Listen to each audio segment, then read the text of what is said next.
The morning my 7-year-old son, Colton, grabbed the wrong tablet changed everything. I can still see him standing in our kitchen, syrup dripping from his dinosaur shirt, completely unaware that his small hands had just picked up the device that would destroy our family and save 13 others. When his teacher called 3 hours later, saying the police were at school and I needed to come immediately, I thought maybe Colton had gotten into a fight or there had been some kind of accident. But when Detective Ramona Church led me into that empty classroom and showed me what they'd found on my husband Dean's work iPad, I understood why he'd been working such long hours, why he'd been so secretive about his cases, and why he always made sure his tablet was locked. That day, I became a single mother, and my 7-year-old son became the hero who saved 13 missing children from a trafficking ring his own father had been running. I'm Willa. And up until that Tuesday morning, I thought I had a perfect life.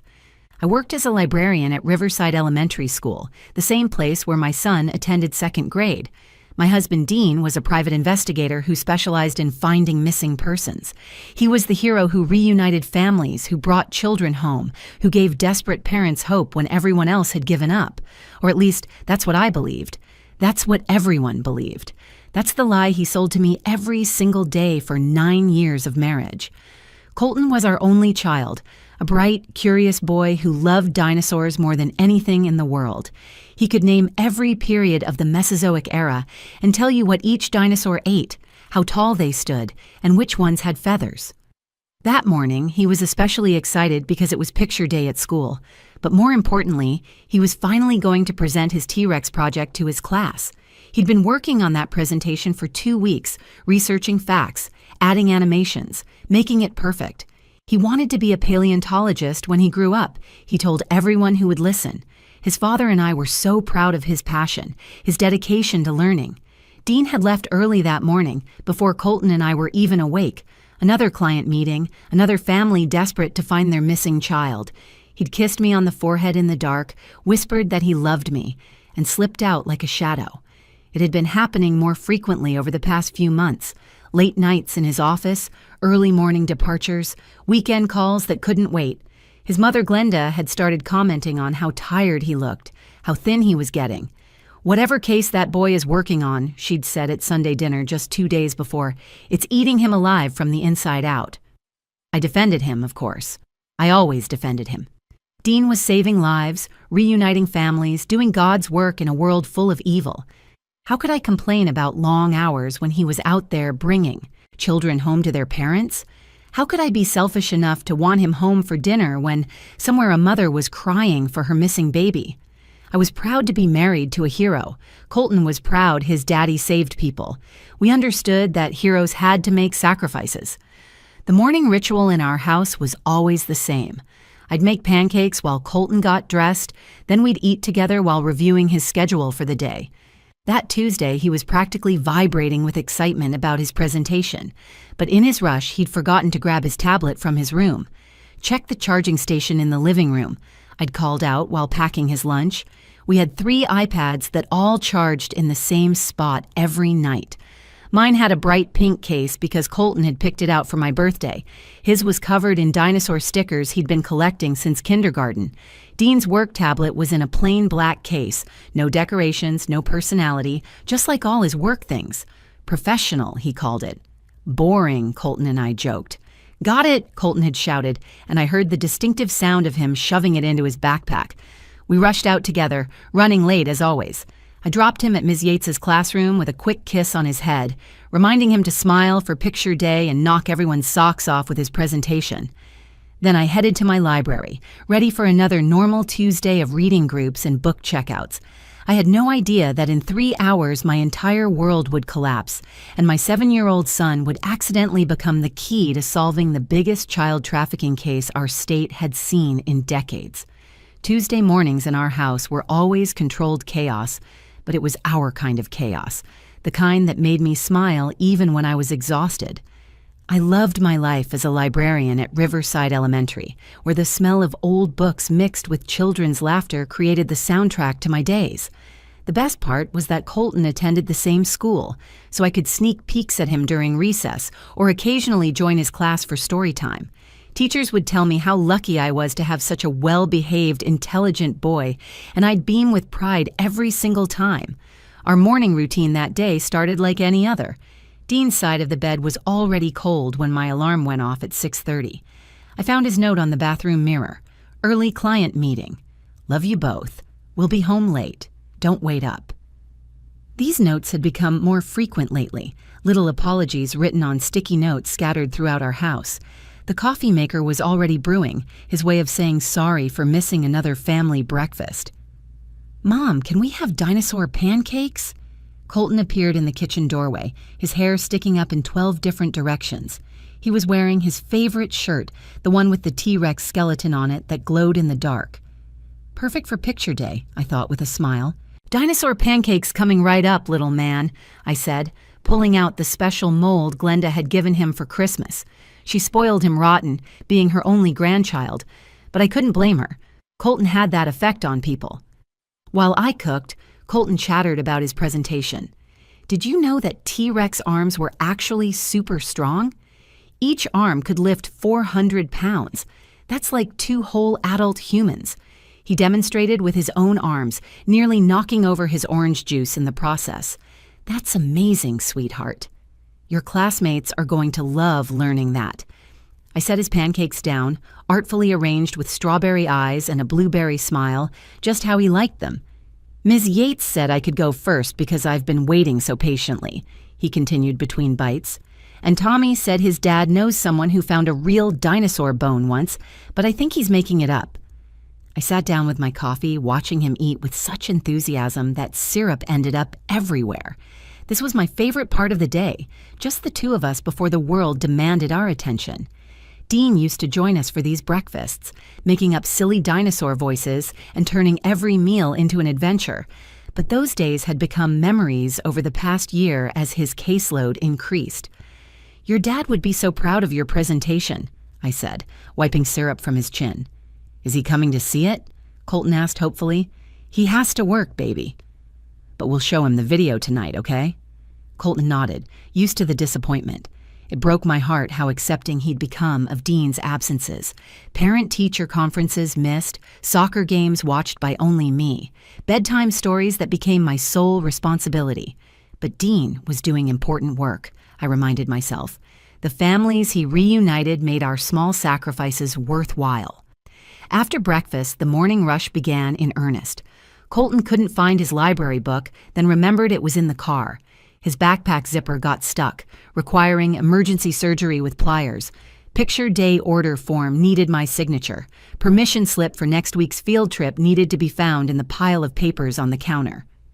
"Mom, where's my tablet?" Colton called from the kitchen while I was in the bathroom fixing my hair.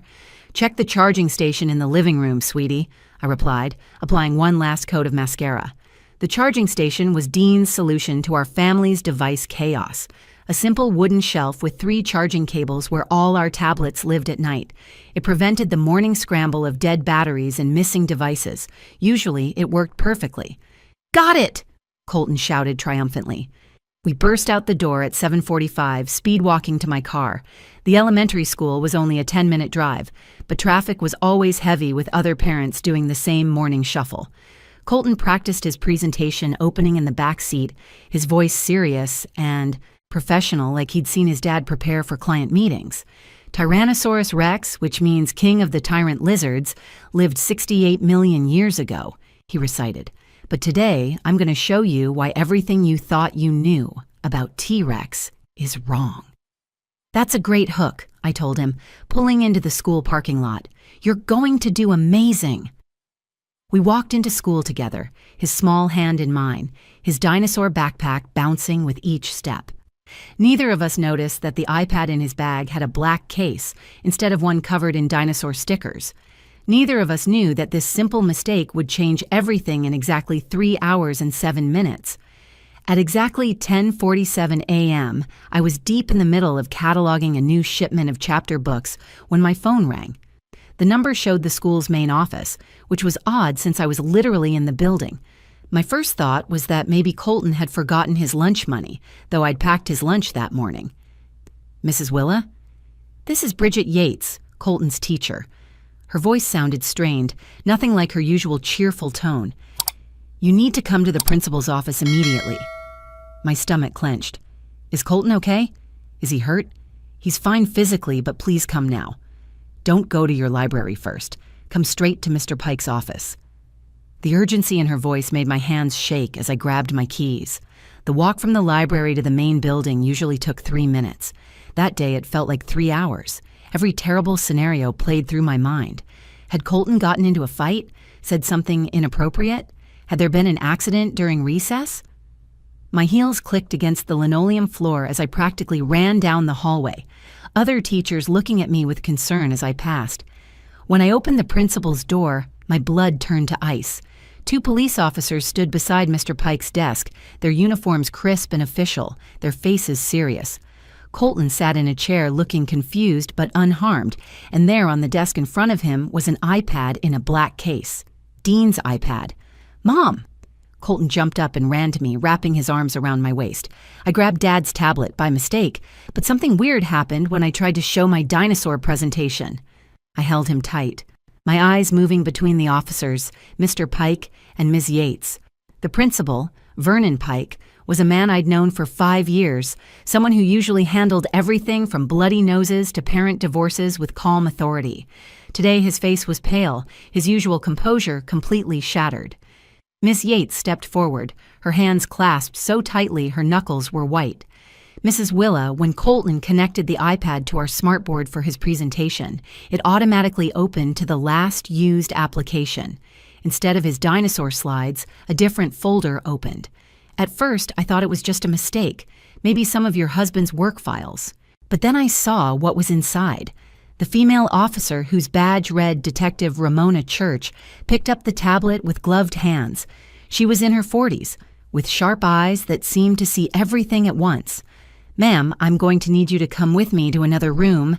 Mr. Pike, please keep Colton here with Ms. Yates." "Mom, did I do something wrong?" Colton's voice was small, scared in a way that made my maternal instincts scream. I knelt down to his level, forcing my voice to stay calm. "No, baby. You did nothing wrong.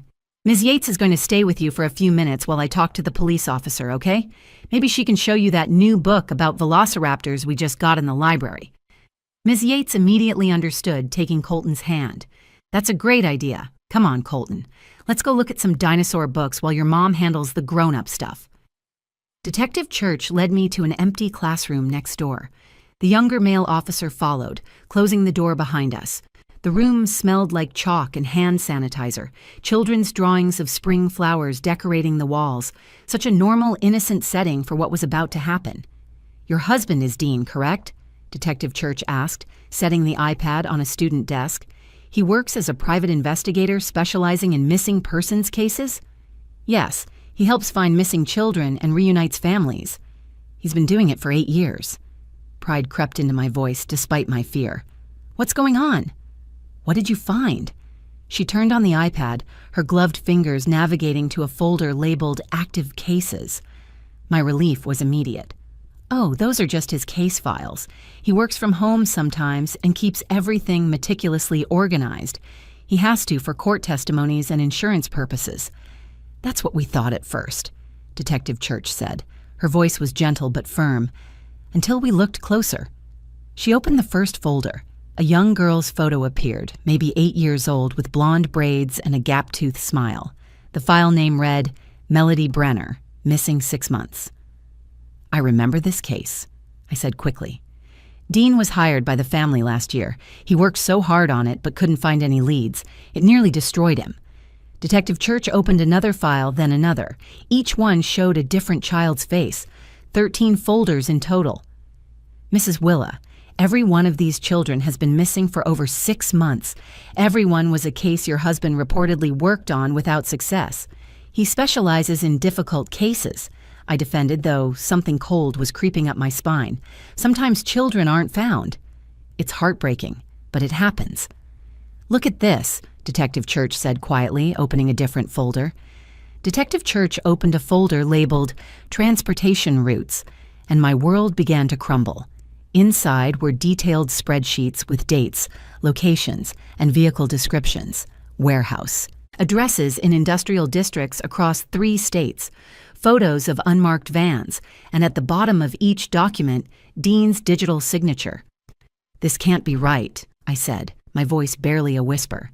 "Dean investigates missing children. He doesn't transport them." "Mrs. Willa, I need you to sit down," Detective Church said, guiding me to a small plastic chair meant for 3rd graders. The male officer brought me a cup of water from the classroom's sink. She swiped to another folder titled Network Communications. Inside were encrypted message threads that had been decoded. The most recent one, dated 3 days ago, made my stomach heave. "Next pickup Thursday. Warehouse 47. Have the sedatives ready. The buyer wants them calm for transport." "No," I said firmly, pushing the iPad away. "You're wrong." Someone must have hacked his tablet. Dean would never hurt children. He has a son. He coaches Little League. He cried when we watched that documentary about child poverty. This isn't him. Detective Church sat across from me, her expression sympathetic but determined. "The IT forensics team has verified that these files were created on this device, with your husband's login credentials, from your home IP address. Multiple entries were made at times when he was confirmed to be home." She pulled up a financial folder. Bank statements showed deposits of $50,000, $75,000, amounts that made no sense for a private investigator's income. The dates match perfectly with when children on the list had disappeared. "We've been tracking this trafficking ring for 18 months, Detective Church explained. "We knew someone was coordinating locally, someone with access to information about vulnerable families, someone who could move freely without suspicion. A private investigator would have perfect cover. Parents trust him, share their routines, their schedules, their weaknesses." The room spun. I gripped the edge of the desk. "You're telling me that my husband used grieving parents' information to kidnap their children?" "Worse," the detective said softly. "He took their money to investigate cases he had orchestrated. He gave them false leads, dead ends, kept them hoping while he knew exactly where their children were." I thought about all those late nights Dean had worked, the cases that haunted him, the families he'd comforted. The Brenner family had sent us a Christmas card thanking Dean for never giving up hope. The mother had written, "Even though Melody isn't home yet, knowing someone cares means everything." "Where is Dean now?" I managed to ask. "We have units looking for him. His phone is off, his office is empty. When did you last see him?" "This morning. He left early for a client meeting." My voice sounded hollow, like it belonged to someone else. "He kissed me goodbye. He left a note saying he loved us." Detective Church's radio crackled. "All units, suspect's vehicle spotted heading north on Route 47, in pursuit." Route 47 led to the industrial district, to the warehouses. "Mrs. Willa, we need your help," Detective Church said urgently. "The message mentioned Thursday. That's in 2 days. But if Dean knows we're on to him, he might move the children sooner. Is there anywhere he might go? Any property you own that we might not know about?" I forced myself to think through the fog of shock. His uncle left him a cabin last year. It's about 2 hours north, very isolated. We were going to renovate it for family vacations, but never got around to it. Address? I pulled up the property records on my phone with shaking fingers. Detective Church immediately relayed the information to dispatch. "I need to see Colton," I said, standing on unsteady legs. "Soon. But first we need to know if you've noticed anything unusual lately. Any strange behavior, unexplained absences, anything that might help us find these children." I thought back over the past months. He's been taking more cases, working longer hours. Sometimes he'd leave in the middle of the night, said clients called with emergencies. He installed new locks on his office door, said it was for client confidentiality. And the money? God, I should have questioned the money. He said business was good, that he'd gotten some corporate contracts. "You couldn't have known," Detective Church said. "People like your husband are expert manipulators. They create perfect facades. What am I going to tell Colton?" The weight of it crashed down on me. How do I explain that his hero father is actually a monster? That the man who taught him to ride a bike and check for monsters under his bed is the real monster? "Right now, we focus on finding these children," Detective Church said. "Your son may have just saved 13 lives. If he hadn't accidentally taken this tablet, if Ms. Yates hadn't seen those files, we might never have connected Dean to this ring." Another voice came through the radio. Warehouse 47 is locked down. Preparing to breach. Detective Church's radio erupted with voices. We're inside Warehouse 47. Multiple juveniles found. Request immediate medical and social services backup. The relief in the officer's voice was palpable even through the static. How many? Church asked urgently. 13. All 13 from the files. They're alive. Scared and dehydrated, but alive. I collapsed back into the chair, sobbing. 13 children who would go home to their parents. 13 families whose nightmares were ending. All because my 7-year-old grabbed the wrong tablet. Suspect in custody, another voice reported. Dean Morrison apprehended attempting to flee through the back exit. No resistance. Detective Church looked at me. Would you like to speak with him? You don't have to, but sometimes it helps with closure. Yes, I said without hesitation. I need to look him in the eyes. I need to understand how the man I married could do this. 2 hours later, after I'd held Colton and promised him everything would be okay, after Glenda had arrived in tears of disbelief, I sat in a gray interrogation room at the police station. Dean sat across from me in handcuffs, still wearing the blue shirt I'd ironed 3 days ago. He looked exactly the same. No horns, no evil gleaming in his eyes. Just Dean, the man who made chocolate chip pancakes on Sundays and never missed Colton's bedtime story until recently. It wasn't supposed to be like this, Dean said, his voice flat and emotionless. You were never supposed to know. How long? I asked. How long have you been doing this? 2 years. He met my eyes without shame. The first time was an accident.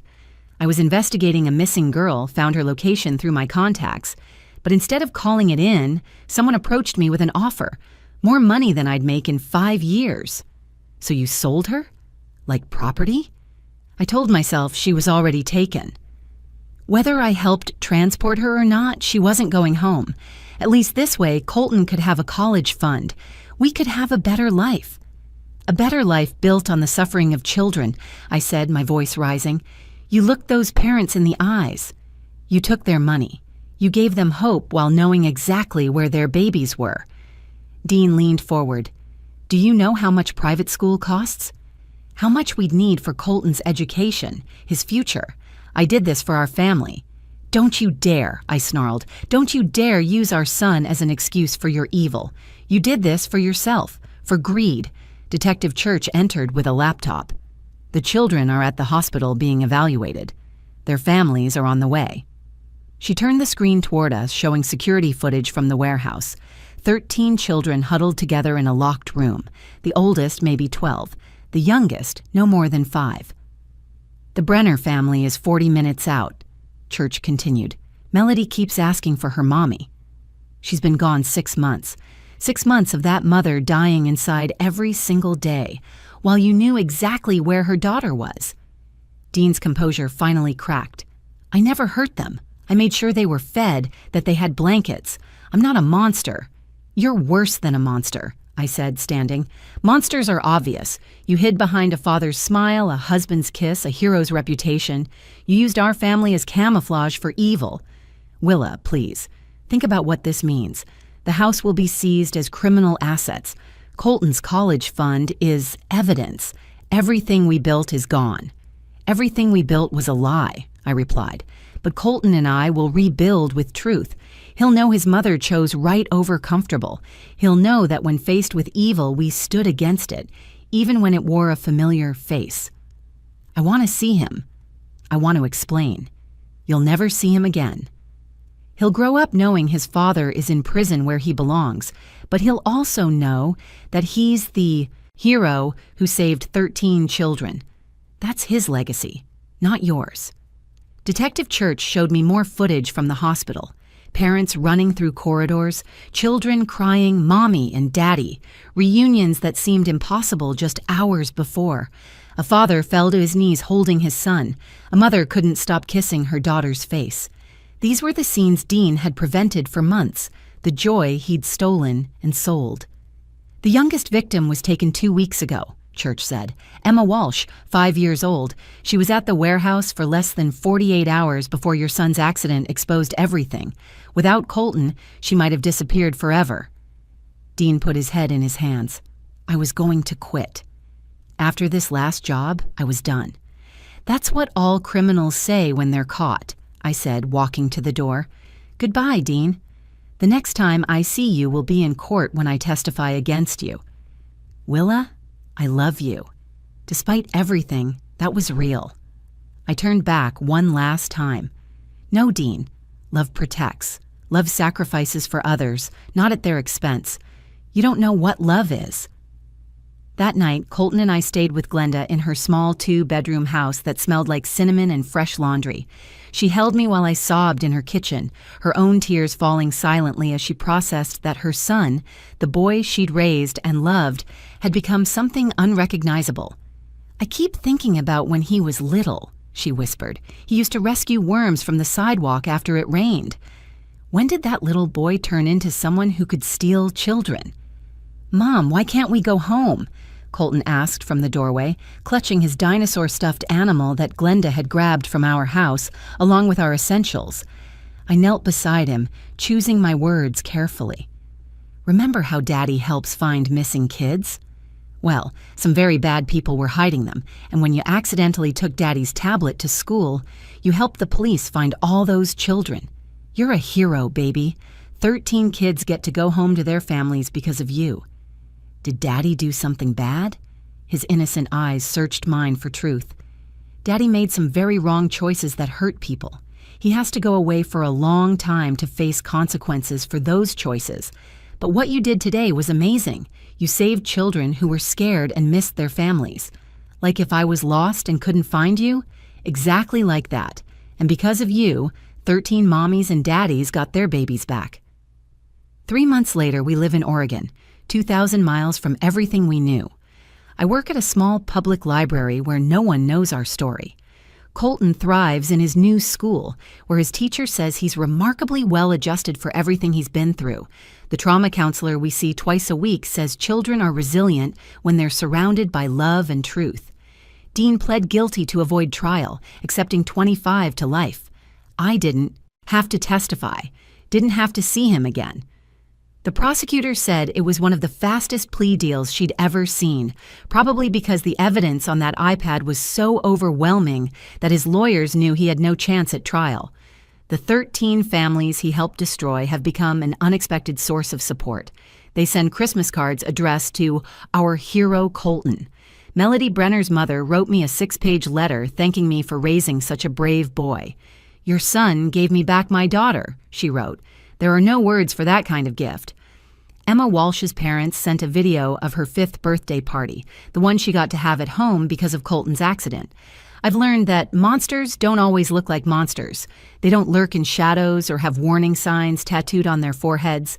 Sometimes they make your coffee in the morning and coach Little League on Saturdays. Sometimes they kiss you goodnight for 9 years while orchestrating nightmares for other families. Evil can have a gentle touch and a familiar laugh.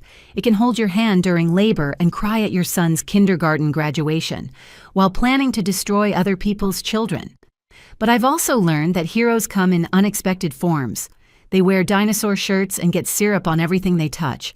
They grab the wrong tablet because they're excited about a school presentation. They save lives without meaning to, just by being their innocent, chaotic 7-year-old selves.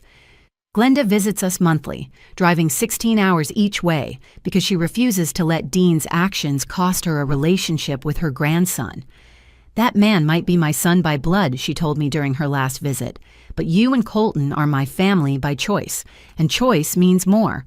Some nights Colton still asks about Dean. When he's older, I'll tell him everything. How his father was once good, or at least seemed to be. How greed and darkness can corrupt anyone who doesn't guard against it. How sometimes the people we trust most are the ones capable of the deepest betrayal. But for now, I tell him age-appropriate truths. Daddy hurt people and has to stay in timeout. Daddy made bad choices that we can learn from. We love the daddy who taught you to ride a bike, but we don't love the things he did that hurt others. Our new life is smaller, but cleaner. We rent a tiny apartment instead of owning a 4-bedroom house. Colton goes to public school instead of the private academy Dean had picked out. I pack lunches instead of buying them. But every night when I tuck Colton in, I know we're living with truth instead of lies. We're building something real on a foundation that won't crumble when reality comes knocking. The wrong tablet grabbed on a Tuesday morning saved 13 children and freed 2 more from a life built on suffering. Sometimes accidents aren't accidents at all. Sometimes they're exactly what needs to happen. If you found this story compelling, please like this video and share it with others who need to hear it. Your comments mean everything, so let me know your thoughts below. And don't forget to subscribe to our channel for more real-life stories that will challenge everything you thought you knew about trust, family, and heroism. Thank you for listening to our story.